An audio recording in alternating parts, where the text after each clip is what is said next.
8th of October 2009, community activists in Melbourne staged a protest to mark the 8th anniversary of the beginning of the Afghan War.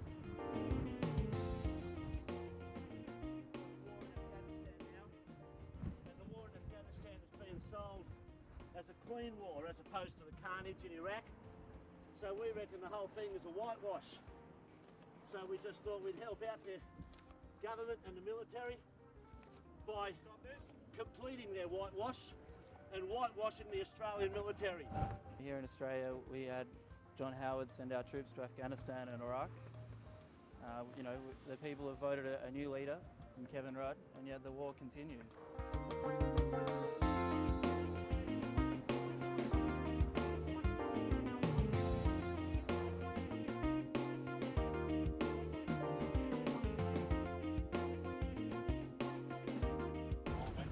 Can you state your full name and address for me, please? The police were fine about it, they understand where we're coming from.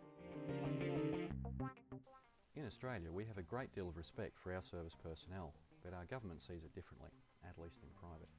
There was a report in The Australian last week about 83 Australian soldiers who have been wounded, checked in under false names into hospitals and given false identities to be able to whitewash more of the lies about what's actually happening in Afghanistan. And that's a whitewash, and we need to look back to the lessons we didn't learn from Vietnam. We lost about 490-something men in Vietnam, and since the end of the Vietnam War, about 1,300 have subsequently committed suicide. And that's not counting the people who are, the people who've come back from the horrors of war and become alcoholics and junkies, all the abused wives and abused children, the divorce rate, and people unable to fit back into society.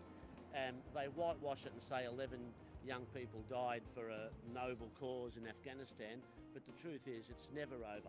For the families of these people, for the communities they live in, the horrors of the Afghanistan war go through the generations, and we think that it's enough of Australia invading other countries and inflicting these horrors, not just on the people over there, but the families and the communities of the returned service people back home in Australia. Thanks, comrades.